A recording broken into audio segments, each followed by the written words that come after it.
Bon, vous avez vu ce film avec attention. Je vais d'abord vous laisser réagir. Alors, un petit tour de table de présentation très rapidement. Gilles Périou, directeur de l'ORAV, l'agence d'urbanisme Rhône-Avignon-Vaucluse, à ma gauche.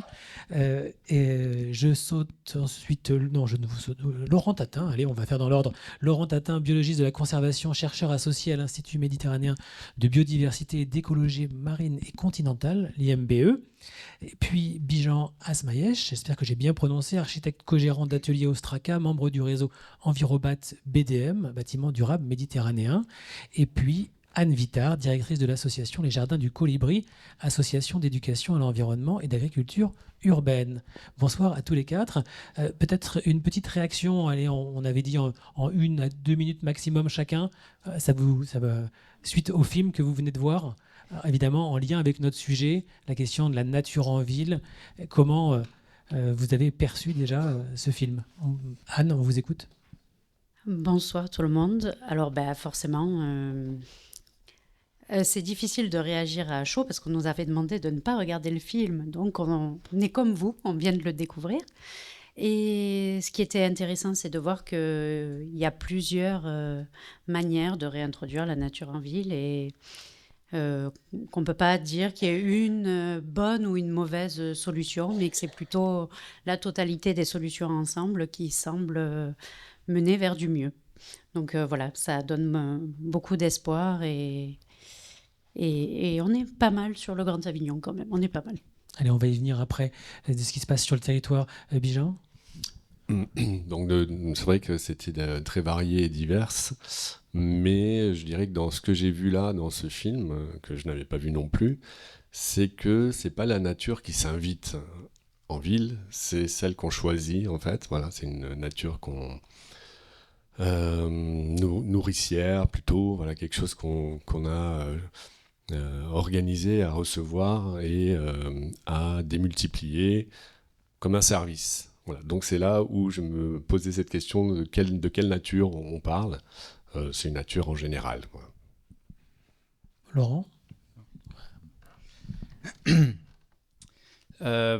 Alors il y aurait plein de choses à dire. Oui, mais on a dit 2 minutes. Voilà, on a dit 2 minutes. Non, mais je n'ai pas peur. Moi, ce que je vais dire que une des choses que j'ai retenues, qui transparaît, je trouve, dans le film, ça a été dit plein de fois, le terme de reconnexion à la nature. On a l'impression qu'il y a un certain mal-être d'être en ville, en tout cas, qui ressort, peut-être pas pour tout le monde, mais en tout cas dans le film ça ressort, il me semble, et qu'il y a une envie de reconnexion à un habitat plus originel. Je suis biologiste, donc j'ai forcément en tête un peu l'histoire de l'homme. Ça, c'est le premier point. Et le deuxième point, c'est qu'en fait, si je dis pas de bêtises, quasiment que des initiatives citoyennes ou de communes. Et on peut se demander où sont les États, quoi. On n'a pas vu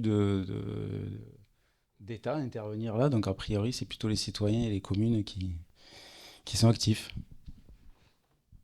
Gilles. Beaucoup de choses intéressantes. Je me suis plus reconnecté au film à la fin qu'au début.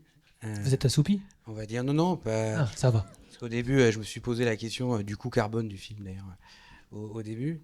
Et Oui, puis, avec l'avion. il y a eu deux sujets. Il y a eu la renaturation et puis l'agriculture, avec des choses à la fin très concrètes sur le compost. Voilà.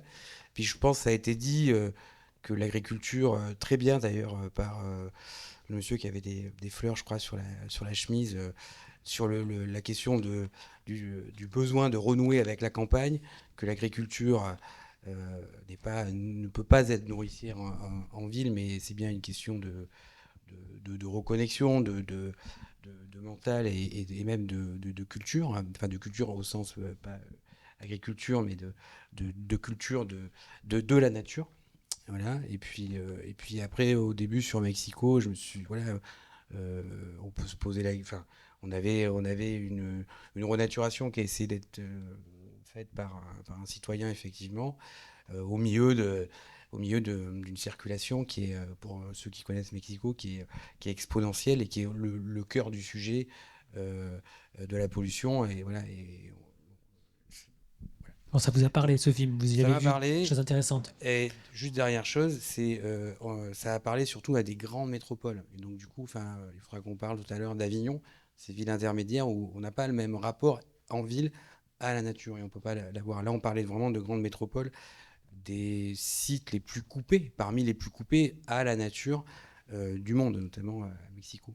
Et avant de se rapprocher du Grand Avignon, vous vouliez, Laurent Tatin, que vous êtes biologiste et chercheur associé à l'Institut méditerranéen de biodiversité et biologiste de la conservation, vous m'avez dit pour préparer cet échange, c'est important quand même qu'on pose quelques notions, qu'on parle le même langage, toutes et tous. Je lui ai dit, ne soyez pas trop long, s'il vous plaît. Il m'a dit, je serai rapide. Donc c'est le moment mise à niveau. Donc c'est pas un cours, c'est juste de quoi on parle. La question de finalement de la nature en ville, quelques points clés mis au clair. Ouais, je vais être rapide. C'est difficile de simplifier la complexité du vivant. Mais on va vulgariser. Justement, ça fait partie des définitions. Et donc le titre, déjà, le titre il est là-haut. Je ne sais pas s'il y est. Oui, il est là. Donc quand on est biologiste, on est un peu scolaire, on aime bien redéfinir les choses pour être sûr de savoir de quoi on parle. Donc déjà, nature, je le mets de côté, on ne va pas le définir, trop complexe. Les anthropologues ont essayé. Ça commence bien. Voilà. Donc, non, mais on va le remplacer. On va s'entendre, parce que je vais l'utiliser, mais on va s'entendre sur le fait qu'on va parler de vivant en général et de biodiversité. La nature, c'est aussi le monde minéral. Donc voilà, je le mets de côté, en tout cas pour l'instant, parce qu'on en parlera sûrement après. Et donc, il me semble important de juste rappeler brièvement ce qu'est la biodiversité, d'accord ? La diversité biologique. Souvent, dans la tête des gens, c'est une liste d'espèces, ou là, une liste de plantes, par exemple, parce qu'on a beaucoup parlé de végétalisation. Mais c'est ça, mais c'est pas que ça. C'est toutes les interactions entre ces différentes composantes du vivant, d'accord ? Donc, entre elles, les plantes entre elles, les animaux entre eux, les animaux avec les plantes, ok ? Je fais simple. Mais c'est aussi toutes ces interactions avec tout ce qui est non-vivant, d'accord ? Donc il ne faut pas vous imaginer une liste, mais un réseau en plusieurs dimensions super complexe, comme un réseau de neurones ou la matrice dans le film Matrix. C'est des choses aussi complexes que ça. Et donc ça, c'est la biodiversité. Cette complexité, et plus tous les comportements aussi. J'ai parlé des interactions, mais c'est aussi l'aspect comportemental. Et donc les adaptations, vous l'avez compris. Cette complexité, l'humain, on n'arrive pas à avoir plus que 3 dimensions, donc on est bien obligé de simplifier les choses pour essayer de les définir, les décrire et les comprendre. Et donc pour le vivant, qui est probablement la chose la plus diverse et complexe, on simplifie les choses et on parle de système, comme dans le monde plus technocentré. On a l'habitude de ça, de systématiser les choses, de modéliser. Donc on va simplifier les choses, simplifier le vivant, et donc avoir des systèmes écologiques. Un écosystème. Ça a été dit dans le reportage aussi, et le terme. Donc on est bien sur une grande diversité du vivant, la biodiversité, qu'on essaye d'appréhender en simplifiant les choses et en parlant, quand on y intègre ce qui est abiotique, non vivant, d'écosystème. Et juste dernière chose, si j'ai encore le temps, sinon tu me dis. Brièvement. Voilà. Comme c'est dans le titre, j'essaie de le définir à peu près. Le terme réensauvagé. Donc rewild en anglais. Voilà, rewilding en anglais. Donc c'est une traduction de l'anglais, c'est bien de le dire parce que ça explique des choses. Il y a plein de termes. Biologie de la conservation. Conservation, c'est aussi, ça vient de l'anglais et c'est pas le meilleur terme comme réensauvager. Le réensauvagement, en fait, ça fait partie de la sphère d'action de restauration de la nature, pour faire simple. Mais qui est un peu différent d'autres opérations, dans le sens où on n'essaye pas de retrouver un état initial ou un état de référence. On se laisse plus de liberté, on va dire ça comme ça, pour réparer les choses, et on vise plutôt des fonctions. D'accord ? Donc on ne va pas s'attacher tellement à savoir est-ce que c'est exactement la même espèce que celle qui était présente, ou qui a disparu, ou qui a régressé, mais est-ce qu'on peut obtenir la même fonction, ou une fonction très similaire, avec d'autres espèces.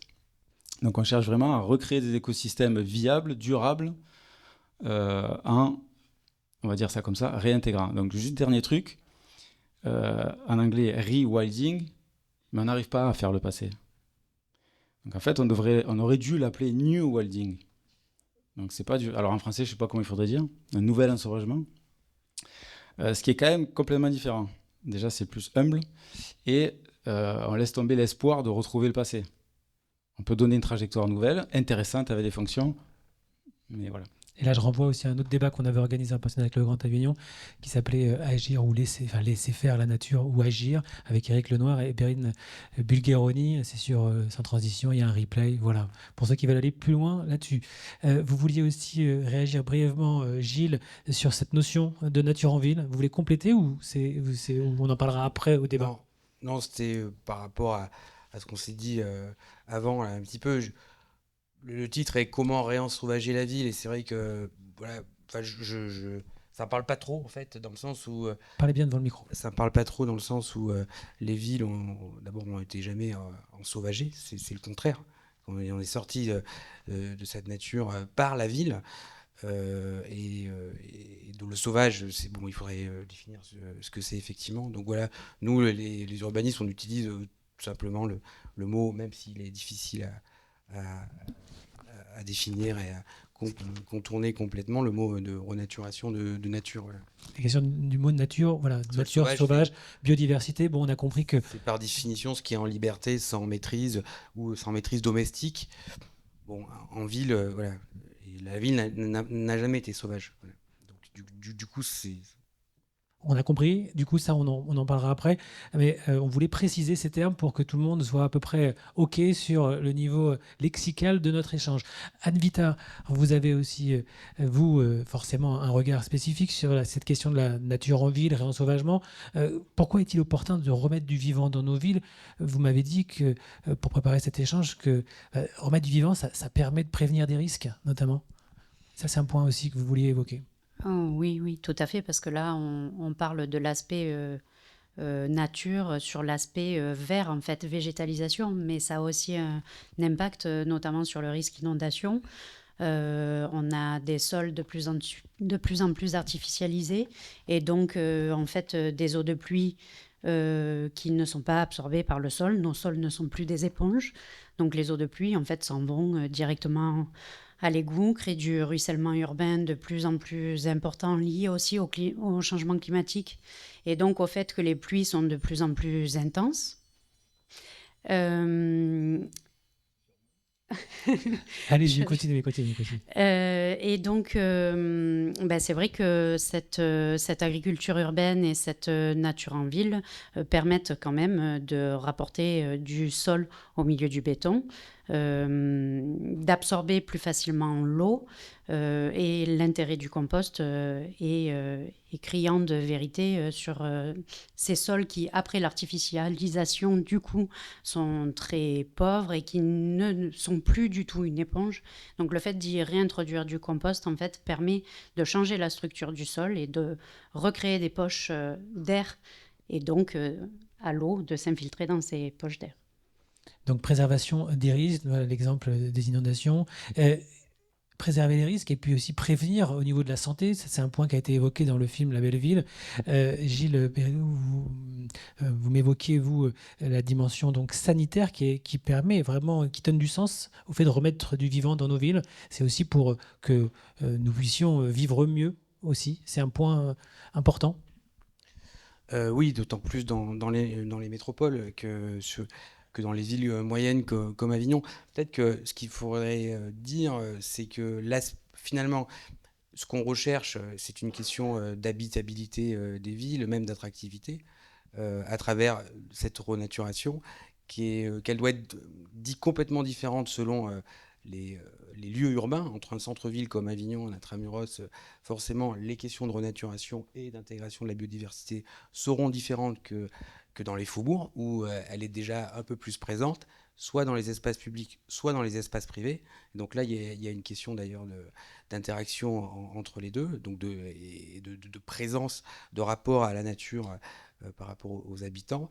Et puis la ville, c'est aussi du périurbain. Et dans le périurbain, donc ces espaces, ces couronnes là, qui sont constituées de communes autour d'Avignon, où on retrouve d'ailleurs certaines personnes qui sont allées là-bas pour aller chercher une certaine forme de nature et qui veulent la préserver. Voilà. Et nous, les urbanistes, quand on travaille soit à des grandes échelles, soit à des échelles communales, soit même à l'échelle de l'îlot, on essaye de connecter toutes ces choses qui ont été d'ailleurs assez bien décrites dans le film, de trame verte urbaine, de trame verte et bleue, que ce soit à la grande échelle et que ce soit jusqu'au compost, voilà, aux 2 mètres carrés qui sont cultivés.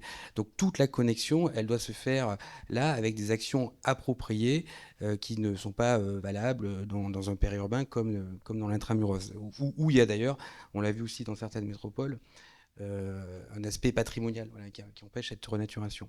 Et donc, du coup, pour répondre quand même à votre question sur les questions de santé, oui, il est prouvé que par pas mal d'études, donc nous, on a travaillé notamment à plusieurs reprises avec l'ARS là-dessus, sur ce qu'on appelle l'urbanisme favorable à la santé. Donc, l'Agence régionale de santé, donc. L'Agence régionale de santé, où on a pu constater avec certains médecins il est prouvé par les études que le rapport à la nature améliore de manière globale et le bien-être et la santé, qu'elle soit physique ou mentale. Voilà. Et on a vu le nombre de mètres carrés nécessaires dans le film. Ça a été un peu abordé, mais il y a certaines villes qui ont commencé vraiment à s'engager dans des actions, dans des réflexions, comme Nantes, la dernière en France.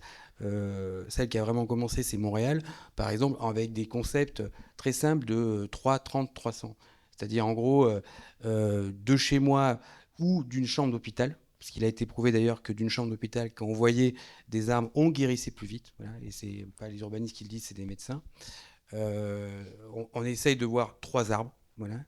On essaye de favoriser à peu près 30% de couverture de la nature, ou enfin, en tout cas de la canopée, par la végétalisation, et surtout en récupérant le sol, parce que ça a été abordé peut-être à la fin du film, mais la question du rapport au sol et de retrouver le sol est éminemment importante. Enfin, c'est un long débat qu'on pourra avoir peut-être dans les questions tout à l'heure.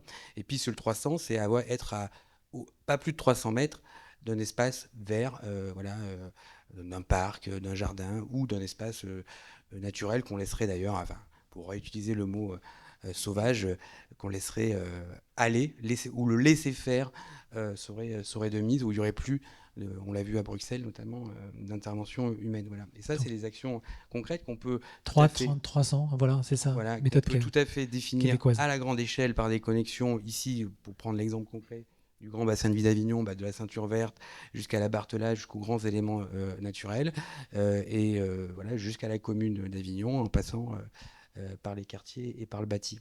Et juste parce que j'en profite, parce que pas trop quand même. Il y a la ville d'Avignon. Vous êtes 4, hein. Ouais. Et on a 40 minutes. Dans la ville d'Avignon, par exemple, elle a mis en place quelque chose de très intéressant qui s'appelle un coefficient de biotope de surface, c'est-à-dire que dans son plan local d'urbanisme, c'est l'outil qui régit un petit peu le devenir de la ville et le bâti, on doit respecter certaines règles pour favoriser 40% par exemple pour toutes les nouvelles habitations de pleine terre, ça c'est important. Là, on n'artificialise pas tout. Et puis quand on ne peut pas ne pas artificialiser, parce que vous savez qu'on doit, pour protéger les espaces agricoles et naturels, dans ce fameux zéro artificialisation net, favoriser une densité. On doit donc, on est quand même soumis à des contradictions un petit peu qui sont densité et renaturation. Quand on ne peut pas donc favoriser ce coefficient de pleine terre, il faut soit végétaliser le toit, ou soit favoriser des façades végétalisées. Voilà. Et donc c'est tout un règlement que les pétitionnaires qui ont un permis à faire, soit un bâtiment, soit des promoteurs, soit des particuliers, devront respecter. Voilà. Alors justement, on se rapproche du Grand Avignon, vous avez commencé à le faire, Gilles, avec vous aussi, Bijan, vous êtes donc architecte co-gérant d'atelier Ostraka, vous travaillez sur des projets avec les habitants, vous faites travailler notamment à l'acceptation par les résidents. Comment amener à l'acceptation de peut-être réduire l'impact déjà sur la nature, ça c'est la première étape, vous voulez en parler, et puis remettre du vivant, bien sûr, dans ces projets davantage. Oui, c'est un peu ce que je disais tout à l'heure sur la nature qui s'invite. Voilà. Et donc, c'est quelle place à la spontanéité, quelle place à l'observation, quelle place à la contemplation. Quand on habite une ville, quand on habite un village, quand on arrive, soit en tant qu'habitant, déjà sur la commune, soit on arrive en tant que nouvel habitant, sur où est-ce qu'on arrive, dans quoi on arrive. Et donc c'est vrai qu'on aime bien, on on porte beaucoup de projets d'habitat participatif. Voilà, donc c'est-à-dire c'est un projet où des gens se mettent ensemble et ont le souhait d'habiter une réhabilitation à faire ensemble ou mais à plusieurs familles, soit faire du neuf dans des dents creuses, dans des espaces plutôt urbains, quoi, enfin plutôt ruraux, enfin villageois. Et donc, c'est-à-dire, pour accompagner ces projets-là, c'est d'éveiller cette conscience de venir faire partie d'un ensemble. Et donc partir sur de la cueillette de perception, c'est-à-dire faire des déambulations dans le quartier dans lequel ça va se passer, dans le village dans lequel ça va se passer, dans le péri-urbain, c'est-à-dire la jonction, cette porosité entre village et campagne. Ça a été évoqué dans le film. Voilà, oui, c'est ça, c'est d'aller chercher les vues entrantes, sortantes, qu'est-ce qu'on voit du site, qu'est-ce qu'on voit quand on est en périphérie du village ou qu'on se promène dans tous nos sentiers de randonnée, qu'est-ce qu'on perçoit, qu'est-ce qu'on percevrait de cet aménagement, c'est-à-dire de se sentir vivant soi-même dans un territoire connecté, interconnecté. Peut-être on peut donner un exemple de village justement où vous avez fait un projet précis. On a un projet d'habitat participatif sur Fort-Calquier qui est réalisé. On en a un autre sur Fort-Calquier, un sur Lagnes en ce moment, voilà. Et donc, c'est-à-dire de se sentir appartenir soi-même pas à une parcelle, mais à un lieu de vie, un lieu où il se passe des choses, où des gens habitent, et des vivants sont.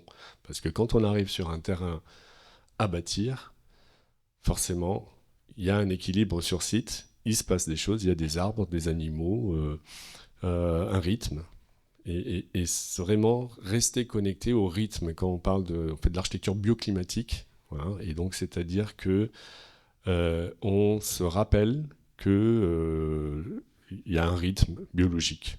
Et donc, soi-même, nous sommes soumis à ce rythme-là. On a été énormément extraits de cela. Et c'est de prendre conscience, de faire reprendre conscience qu'en hiver, il fait froid, en été, il fait chaud. Quand on est dans une maison ou dans des bureaux, on n'est pas obligé d'être à 23 degrés en permanence, 365 jours par an. Et que tout ça s'apprend. Enfin, voilà. Ça a été dit aussi effectivement dans le film. Anne Vittard, dans les jardins partagés de Caumont et de Vedène, forcément ce que dit Bijan à l'instant, c'est aussi ce que vous faites dans ces actions de reconnecter, de réapprendre le rythme biologique collectivement. Oui, c'est ça. C'est déjà construire avec la population un lieu qui leur ressemble et qui correspond à leurs besoins. Construire avec de la nature, hein, bien sûr, pas avec du béton et des briques rouges. J'ai envie de dire que les jardins partagés sur Caumont et sur Vedène, ils sont faits de manière à ce qu'il y ait à la fois des jardins pédagogiques. On a beaucoup parlé quand même de l'éducation aux vivants, et donc cet aspect pédagogique, il est important dans tous les jardins partagés, dans les fermes urbaines qui existent sur le territoire, c'est évident. Il y a aussi un aspect aux vivants et pas que à la nature. Donc nous, par exemple, on a fait le choix d'avoir des poulaillers, et donc il y a aussi cette volonté de remettre en lien l'humain avec des animaux. Parce qu'on parle beaucoup de végétaux, mais ça a été un peu évoqué quand même dans le film. Il y a un oiseau ici ou là, un ver de terre de temps en temps, mais il y a aussi des animaux. C'est ça, exactement. Et donc, évidemment, l'aspect jardin partagé, donc, qui est plus sur du potager, de l'aromatique, et on a un peu ce fonctionnement, chacun sa parcelle individuelle, et ensuite des parcelles collectives où là, tout le monde travaillent ensemble. Il est évident que l'objectif n'est pas d'arriver à l'autonomie alimentaire, loin de là. C'est une réelle utopie de se dire que dans les jardins partagés, on pourrait en arriver à ça. Et le choix des variétés mises en place, du fait des conditions climatiques, sont forcément des variétés d'ici, qui subissent les conditions d'ici, donc qui résistent le plus possible à la sécheresse, à la chaleur, pour l'été, etc., etc. Des semences reproductibles, c'est encore mieux parce que comme ça, elles sont vraiment sur le territoire. Voilà, c'est à peu près le même fonctionnement partout et on sent que c'est un véritable besoin de la part des habitants. Il y a un peu de tout, pas forcément que des personnes qui habitent en appartement, mais c'est un moment où on se retrouve tous ensemble pour partager de la fraîcheur en été, de la fraîcheur aussi en hiver, mais de manière moins agréable, mais j'ai envie de dire que vraiment, ça a un impact sur le moral des gens. Quand on les voit au jardin partagé, ils sont heureux d'être là, ils ont besoin d'être dans cette nature et d'y passer du temps ensemble. Et dernier point que je voulais voir avec vous, la question des fermes urbaines, elle a été évoquée dans le film La Belle Ville. C'est quelque chose sur lequel vous travaillez également. Est-ce que vous pouvez nous en dire un mot? Alors, nous, en fait, on fait partie d'un réseau d'éducation à l'environnement et dans ce réseau, on est plein d'associations différentes qui font plein de choses sur le territoire à ce niveau-là et donc Et on qu'on a retrouve aussi... à Fête Éco, hein, d'ailleurs, Exactement, on a aussi les jeunes chaque pousses année. avec la ferme humaine, le Tipeee sur Avignon, on a aussi l'association Semaille avec leur chantier d'insertion en agriculture biologique et qui ont aussi tout un jardin pédagogique où on peut se rendre sur place avec nos enfants. Donc voilà, il y a vraiment plein d'initiatives sur le territoire. Je ne les cite pas toutes, mais voilà, il n'y a pas que des jardins partagés, des jardins du Colibri. Et donc c'est une dynamique de réseau. Et du côté de l'agence d'urbanisme Rhône-Avignon-Vaucluse, il y a beaucoup d'actions qui sont portées. La question pédagogique, ça, forcément, ça fait écho à ce que vous faites dans les cours d'école aussi, Gilles, puisque vous travaillez à la renaturation des cours d'école. C'est un des axes parmi d'autres, mais peut-être on peut en dire un mot déjà de cet axe. Oui, nous on a pas mal accompagné des communes, dont la ville d'Avignon, sur la renaturation. Donc la désimperméabilisation des cours d'école, la végétalisation, bon, on appelle ça la renaturation. Et donc du coup, et où on a vu, alors c'est des projets plutôt pas si longs que ça, mais au début il a fallu convaincre. Donc les L'acceptabilité. parents, les instituteurs, tous les professionnels dans la cour, et puis voilà, ceux qui étaient les plus intéressés, qui avaient le plus d'émulation, c'était les enfants. Et donc, si vous êtes d'Avignon, vous connaissez certaines écoles qui peuvent être faites, réalisées par la ville. Pareil, les villes qui sont un peu en avance là-dessus, notamment dans le nord de la France, ont démontré que, ça a été dit aussi, que l'attention des enfants était améliorée, que leurs relations entre eux l'étaient également, même s'ils étaient un peu plus sales en revenant à la maison le soir. Donc ça, c'est un angle extrêmement intéressant, la renaturation des cours d'école, et c'est bien. PLU aussi, c'est un autre axe sur lequel vous travaillez à l'échelle du territoire, puisque vous me l'avez dit, c'est un levier majeur pour remettre du vivant dans nos villes. Les PLU, c'est des documents d'urbanisme réglementaire, on les accompagne et aujourd'hui, de plus en plus, ils intègrent toutes ces questions de renaturation. De plus en plus, mais est-ce que c'est suffisant par rapport aux enjeux? Est-ce qu'il faut aller encore plus loin? On est plus ou moins en route. Voilà. Et donc, du coup, par-delà, donc. Voilà, donc on a un escalier assez haut à gravir, à monter. Et donc, oui, certaines communes le font plus ou moins vite. En tout cas, dans le bassin de vie d'Avignon, la question du zéro artificialisation nette a été quand même largement intégrée dans le futur SCOT, là, le schéma de cohérence territoriale qui va gérer un peu la planification urbaine, et donc les trames vertes et bleues, et donc les questions de renaturation urbaine dans les villes à l'échelle de 34 communes. En fait, le sujet, à mon avis, à mon sens, qu'ont à traiter les villes et en appui les urbanistes, c'est qu'est-ce qu'on conserve systématiquement. Voilà, ça c'est la première question avant tout projet. Voilà, comment on restaure et qu'est-ce qu'on restaure. Et et notamment, comment on crée de la nature là où il n'y en a pas encore. Voilà, parce que c'est une question de santé, vous l'avez dit, c'est une question, ça a été dit dans le film, d'adaptation climatique. À Avignon, il y aura 55 jours de canicule, donc à plus de 35 degrés dans les années 2040-2050. Ça va être une des villes où ça va le plus chauffer. Donc c'est une question d'habitabilité, et même au-delà de l'habitabilité, d'attractivité de la ville. Voilà. Et donc la nature, pas partout, c'est pas la solution. Dans les médinas au Maghreb, pour lutter contre la chaleur, il n'y a pas de nature, hein, voilà. Mais de façon ciblée, ça peut être un énorme appui. Ça a été dit, j'y reviens pas, pour lutter contre les îlots de chaleur. Juste entre l'été, entre la place de l'Horloge, quand il fait 38 degrés, et les bords du Rhône, où il fait 30-31, il y a 7 à 8 degrés de différence, quoi. et donc conserver d'abord avant de vouloir mettre de la nature supplémentaire. Voilà. Vous vouliez réagir, Béjane, par rapport à ce qui vous a été dit sur le Maroc, je crois. Je vous ai vu tiquer. Non, pas spécialement. Enfin, ce que je peux dire là, c'est que nos villes ne sont pas adaptées. Aujourd'hui, voilà, clairement, il y a trop de revêtements de sol étanches. La terre n'est plus en lien avec l'extérieur, il n'y a plus d'évaporation, il n'y a plus de respiration de nos sols. Et donc l'horizontale se confronte à la verticale qui est en béton. Et donc en fait, on a là aujourd'hui, contrairement dans les villes au Maroc, en effet, il n'y a peut-être pas tant de végétation que ça, mais la matérialité des sols et des murs et la nature des murs font que le bâti respire. Le bâti prend l'humidité de la nuit, la restitue. Il y a un vrai travail hygrométrique qui se passe.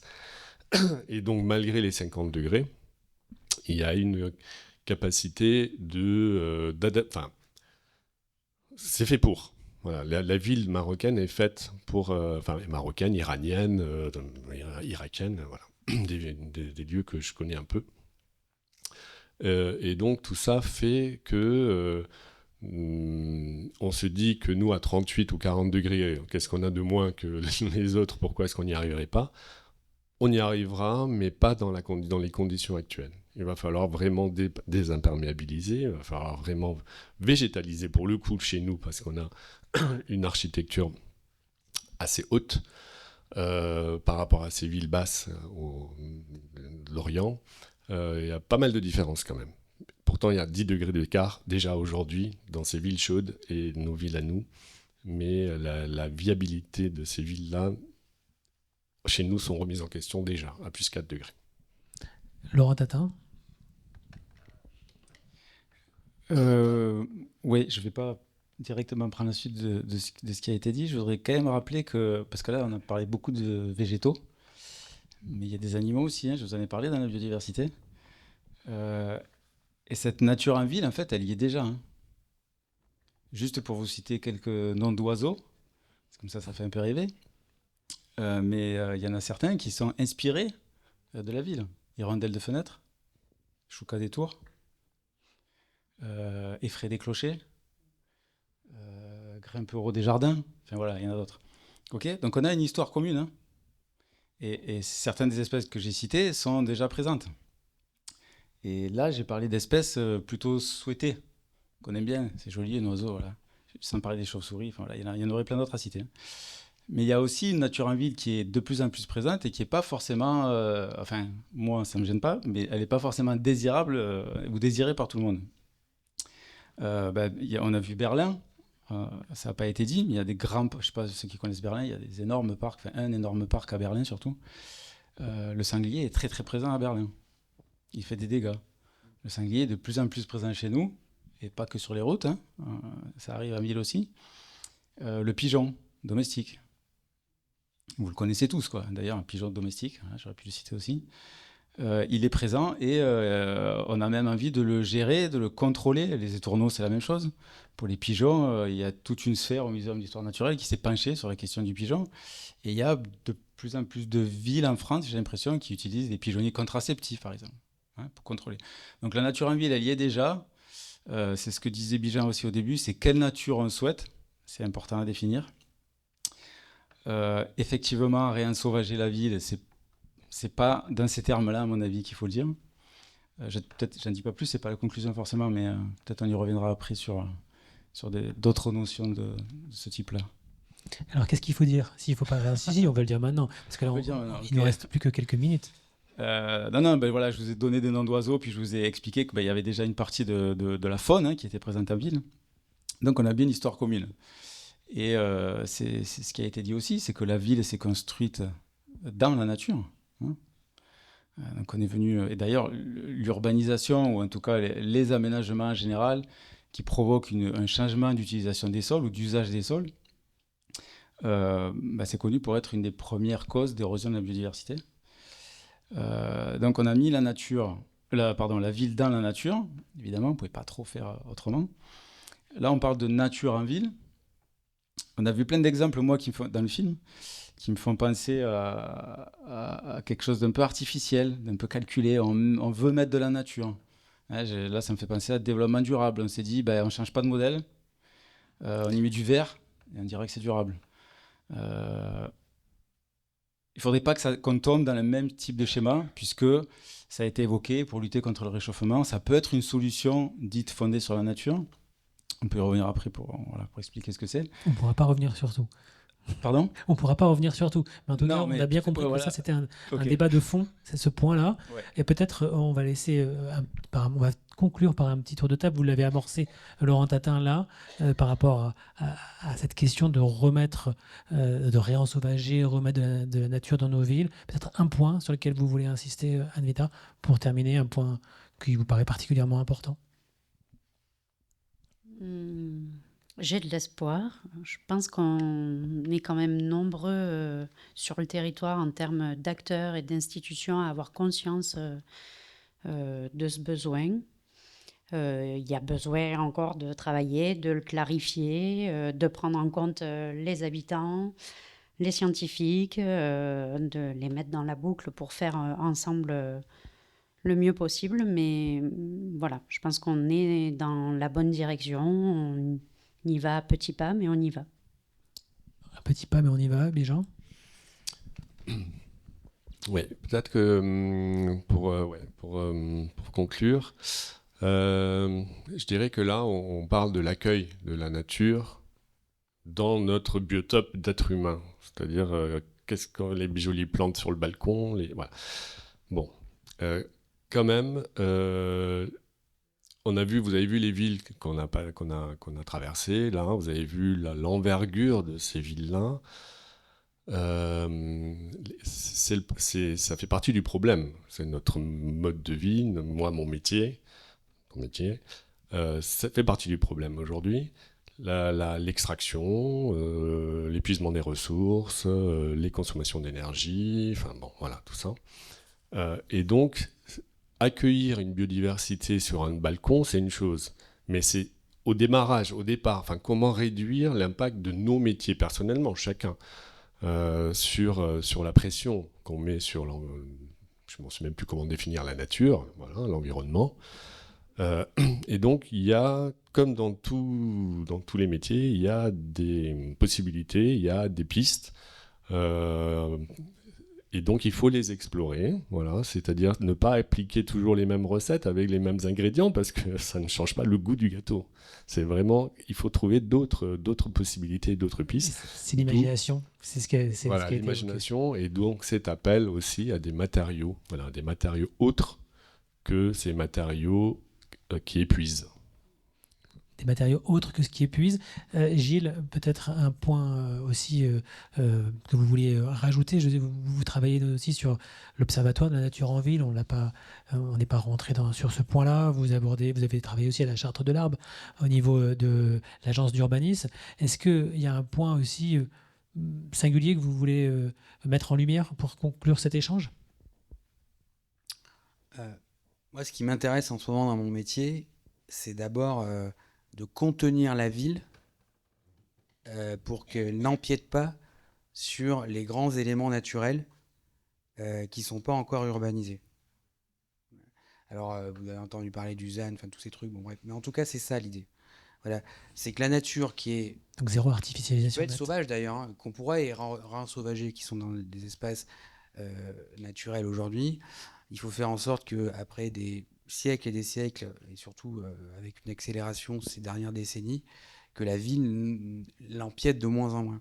Et la deuxième chose qui m'intéresse aussi, évidemment, c'est de réintroduire, mais là c'est un autre sujet, dans les espaces qui sont aujourd'hui bâtis, artificialisés ou habités, parce que c'est différent, hein, on peut être un espace artificialisé mais pas habité, un espace habité moins artificialisé, bon bref, habité, il y a une question d'acceptabilité, il y a une question voilà, de gestion de l'habitant, et de réintroduire, voilà, on l'a abordé tout à l'heure, de différentes manières, pour que les villes soient habitables à plus 4 degrés, voilà, si tant est qu'elles le soient.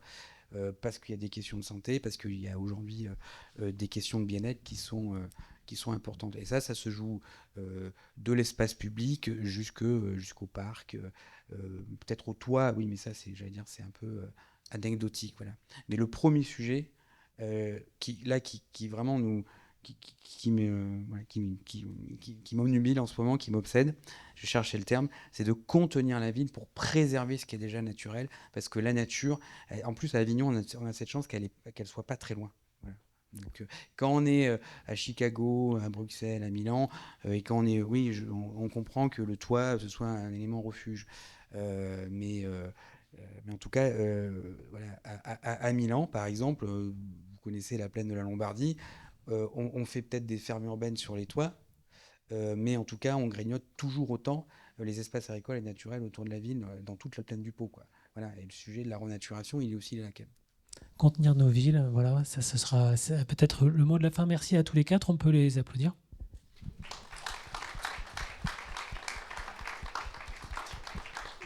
Et on va vous laisser la parole, on va vous passer le micro, on a une petite vingtaine de minutes pour quelques questions. On va essayer de privilégier plutôt les questions que les remarques, si c'est possible. Oui, bonsoir. Bonsoir. Une remarque, je suis heureux qu'on ne propose pas des ratatouilles de cartes de crédit pour le futur. Ça, c'est bon. Ah. Est-ce que... Il y en a deux. Est-ce que ce film est prévu pour être mis en milieu scolaire? Parce que je pense que les générations qui viennent là seraient interpellées quand même par tout ce qui a été proposé. Et ensuite, c'est une anecdote, mais dans le film, il y a la personne qui place la main dans le bac et qui dit « là, je me sens bien ». Est-ce que vous avez entendu parler de...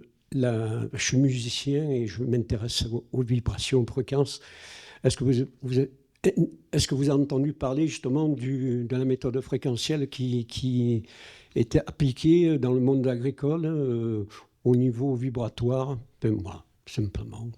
Alors, sur la première question, je ne pense pas qu'on va pouvoir vous répondre. J'imagine que certains enseignants vont avoir envie de montrer ce film en classe. On n'a pas la réponse. Les réalisateurs ne sont pas avec nous. Peut-être qu'au niveau du cinéma, ils ont la réponse, auquel cas je vous invite à voir avec eux. Sur la deuxième partie de la question, dimension vibratoire, ça rejoint la reconnexion aussi à la nature. Peut-être juste une réaction à cette question, un mot.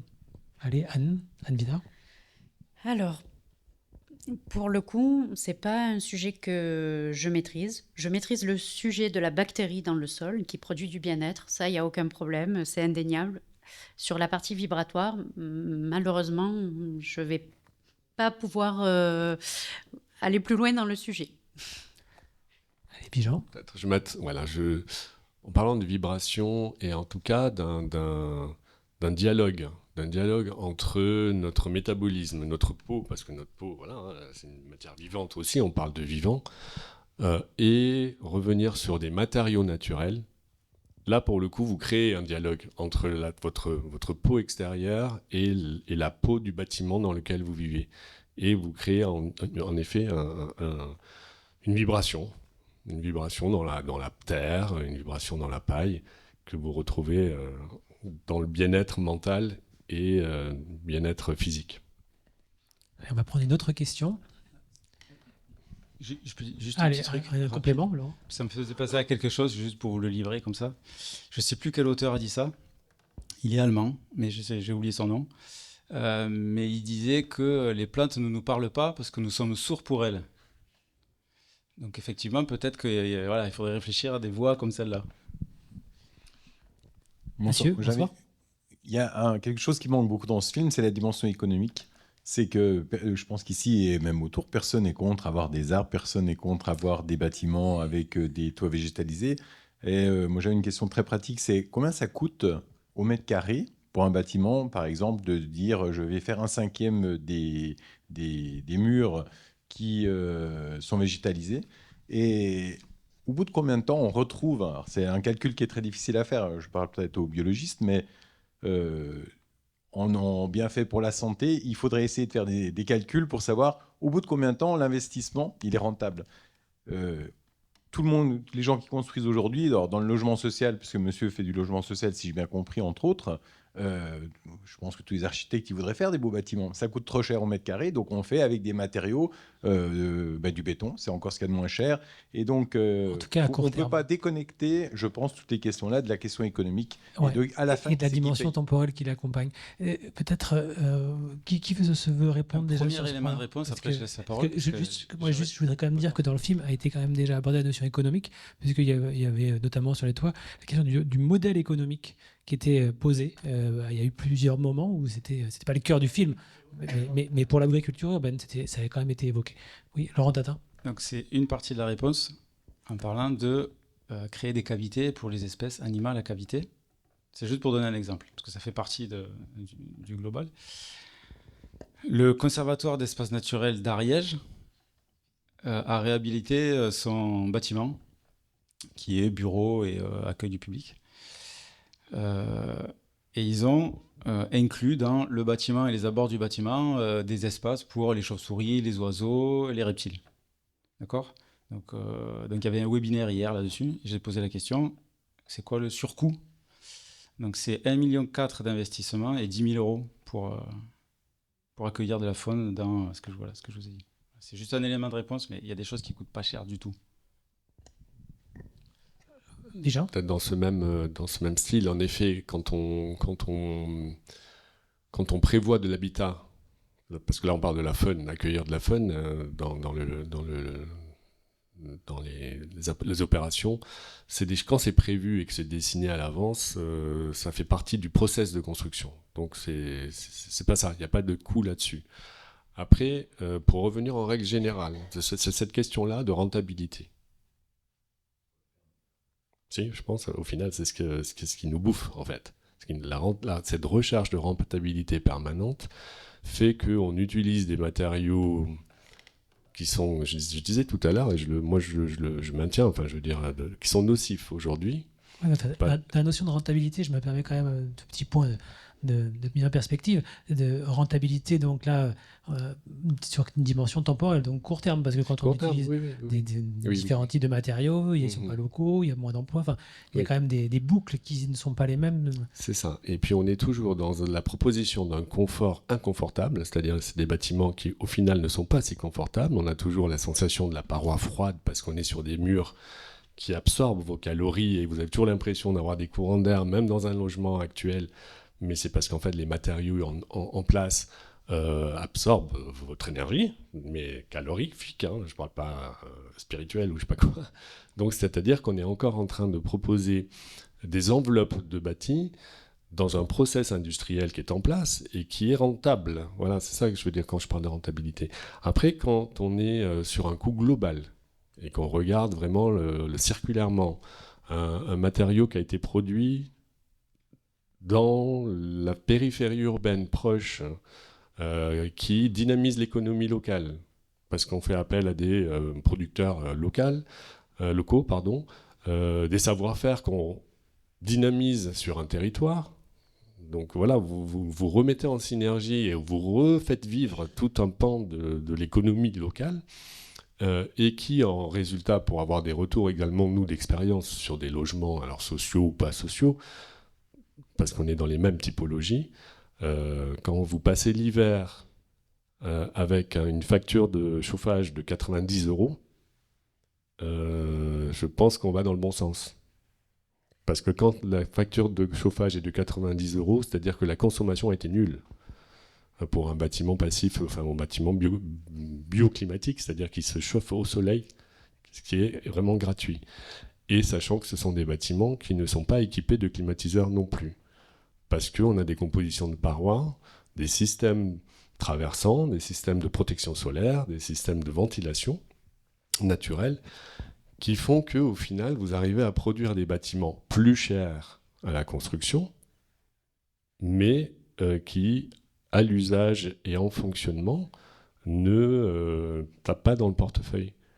Mais ni dans le portefeuille de l'habitant, ni dans notre portefeuille général à tous, puisqu'on est en train de se tirer une balle dans le pied depuis 70 ans, pour aller chercher pas cher, pas cher, pas cher. Le résultat, on est enfin, je pense qu'on considère qu'on est un peu au pied d'un gouffre ou au pied d'un mur. Donc, si on ne change pas nos façons de voir les choses, nous n'aurons pas un autre goût au gâteau. Ce sera le même, toujours. En tout cas, je ne crois pas que ce calcul a été fait. C'était quand même votre question du temps de rentabilité. Attendez, on ne vous entend pas. En fait, on va vous passer les micros. L'architecte, je crois, de Chicago, il disait 1/5 des bâtiments sur l'existant. C'est 95%. Je suis tout à fait d'accord avec lui. La nouvelle construction, à la limite, c'est peanuts. C'est 95%. Si on veut végétaliser 1/5, ça revient à combien au mètre carré d'un immeuble, voilà, avoir un ordre de grandeur. Et donc, après, les questions d'accession à la propriété, de location, etc., tout ce qui va avec. Parce que il y a des questions thermiques des bâtiments, mais là le sujet, c'est... Bon, on nous a présenté quoi? On a présenté une personne.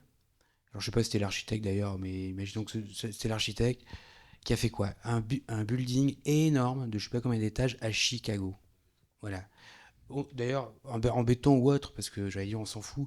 Il a, avec une charge foncière tellement énorme. Tout le monde ne s'en fout pas, si je peux me permettre. Non, mais je veux dire, c'est en termes de végétalisation, parce que la question, elle porte sur la végétalisation. En effet. Et qui a une charge foncière tellement énorme qu'il peut se permettre de végétaliser ce qu'il veut, avec ses 15 ou 20%, et avoir un coût de fonctionnement, de maintien de la végétalisation qui est colossal. Parce que c'est ça qu'on a vu. Hein.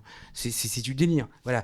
Le vrai sujet de ces grandes métropoles-là, c'est pas de foutre 4 ou 5 arbres pour qu'il y ait 2 ou 3 chauves-souris ou pigeons sur... C'est pas ça, la renaturation. Ça serait de dire, là, par contre, qui est capable d'acheter la charge foncière du carré en bas, alors je sais pas, on l'imagine à un demi-hectare, voilà, pour ne pas construire et végétaliser. C'est ça le sujet, tout le sujet. Par exemple, je vous prends un exemple. Par exemple, vous savez, il y a un outil qui aide les collectivités qui s'appelle l'établissement public foncier. En PACA, il s'appelle l'établissement public foncier de PACA. Et donc lui, pour porter le foncier, donc il achète le foncier et il le porte à la place des collectivités le temps de faire le projet. Une des questions centrales de la renaturation des villes, parce qu'on doit maintenir la ville à l'extérieur, donc il va falloir un peu densifier. Ça va être de savoir, mais qui va porter le coup de la renaturation? C'est pas le sujet de combien ça coûte de planter des arbres ou de mettre des arbres sur un grand building. Le sujet, c'est de dire, c'est combien ça coûte de ne pas utiliser la charge foncière d'un foncier qui est en ville et qui coûte 3, 4, 1000 logements, voilà, qu'on va vendre après. C'est ça. Et donc, du coup, l'EPF se pose la question de savoir s'il ne peut pas accompagner également les collectivités à racheter du foncier pour ne pas l'urbaniser et le renaturer. L'ensauvager, allez, on va jusqu'à l'ensauvagement. Mais en tout cas, pour ne pas l'artificialiser. Voilà, c'est ça le sujet. Allez, il y a une dimension économique, évidemment. On va je suis assez d'accord avec ce que tu dis, mais pour revenir sur l'exemple là-haut, et parce que ça illustre quand même bien les choses, si on parle de nature en ville, alors j'ai éludé la question de la définition de la nature, j'ai parlé de biodiversité, j'espère que vous avez compris que c'était complexe, qu'il y avait plein de relations. Là, on est typiquement sur un exemple de 20% de 5 façades. Je ne sais pas d'où ça sort, je ne sais pas comment c'est calculé, j'en sais rien. Mais la question, c'est aussi de savoir, je vous ai dit que c'était complexe, il faudrait se poser beaucoup plus de questions que celles qui s'est posées, à mon avis, pour savoir si on va retrouver des fonctionnalités dans ce qui est fait là. On a vu plein de gazons anglais là, sur les toitures. Hein. Au niveau biodiversité, c'est 0. Ouais, il ne suffit pas de mettre du verre pour que ce soit exactement. Une biodiversité de qualité. Pour ça, je suis d'accord avec ce que tu disais aussi. Il faudrait peut-être plus de... Alors, je plaide pour ma paroisse, mais c'est pas ma partie pourtant, mais plus de biologistes qui accompagnent ce type de projet. Remettre de la science dans les projets. On va prendre une ou deux dernières questions avant de terminer. Voilà, il en reste 2. Ce seront les 2 dernières. Bonjour. Moi, je me pose la question de l'imaginaire, et vu que vous êtes les deux pieds dans ces domaines de compétences-là, votre imaginaire, qu'est-ce qu'il voit? Notamment, on a eu une espèce de maquette d'une utopie, de la ville idéale revégétalisée. Qu'est-ce que vous en pensez? Qu'est-ce qui manque? Qu'est-ce que vous rajouterez pour que ce soit Allez, pour qui votre question? Parce qu'on ne va pas pouvoir malheureusement prendre les 4. Peut-être ces deux messieurs du centre. Allez, c'est pour moi vous, qui messieurs. commence, mince. Allez, 1 minute chacun. Ouais, il me faudrait déjà 1 heure pour y réfléchir. Oui, je sais bien. Alors, je suis biologiste de la conservation de la nature, pas de la ville. Donc, j'ai pas forcément réfléchi à quelle ville j'aimerais pour demain. En tout cas, pour rester sur la thématique, si tu parles d'imaginaire, d'utopie, ça tombe bien, on est au bon endroit. J'aurais envie de dire que, j'ai dit un peu ça tout à l'heure, on a mis la ville dans la nature, on parle de nature en ville. Moi, je me demande s'il ne faudrait pas se dire, pourquoi pas une ville de nature? Retrouver des fonctions, je l'ai défini comme ça, le réensauvagement, par exemple, mais la restauration de la nature aussi. Ça veut dire qu'on accepte, c'est un peu Bijan, tu l'as dit aussi, on accepte de laisser rentrer les choses. On a parlé de corridors dans le film. La nature, je crois que ça a été dit aussi, il n'y avait pas ce mot chaos, mais c'était ou anarchie, je l'ai vu quelque part ce mot. Anarchie. Anarchie de la effet. nature, ou je ne sais plus ce que c'était, anarchie. C'était le florale. guérilla voilà. florale. Je trouve ça anarchie génial, je florale, l'ai noté. c'est ça. C'est ça, anarchie florale. Et la biodiversité, c'est ça, c'est accepter un minimum d'anarchie. Sinon, il n'y aura pas de fonctionnalité dans les choses. Et les fonctions, il y en a plein. On en a parlé d'une qui est produire un petit peu de nourriture pour l'homme, alors ponctuelle, locale, voilà, pour complémenter. Il y a plein d'autres fonctions. Si on veut ça, il va falloir accepter de ne pas tout contrôler et de laisser rentrer plein de choses, y compris celles qui ne sont pas attendues, en faisant attention à ce qu'on décide de laisser rentrer aussi. Enfin, je ne vais pas plus loin, mais... Non, on ne va pas plus loin. C'est parti Et sur le Covid. on va passer le micro à votre voisin. Oui, c'est ce qu'on disait tout à l'heure, c'est l'acceptabilité, c'est-à-dire que pour créer cette porosité entre la nature et la ville, entre l'humain et le non-humain, il va falloir l'accepter, il va falloir l'accueillir, il va falloir peut-être même l'ignorer, il va falloir la laisser vivre avec. Et il y a du boulot, parce que en fait, comme ça, les projections que je me fais quand je me promène dans l'urbain, parce que je me dis, waouh, mais comment est-ce qu'on peut faire vivre des gens comme ça, sur du goudron, sur du bitume, et même dans du patrimoine tel qu'il est devenu aujourd'hui, hein, je veux dire. Et on se promène, on voit des rues, pas un arbre, rien. Et en fait, on se dit, mais toutes les rues, enfin, vous imaginez l'acceptabilité dans laquelle je me projette. C'est se dire, bon allez, les rues en pente, ok, on garde encore des revêtements, mais toutes les rues qui sont horizontales et qui n'ont pas de problème de ruissellement, de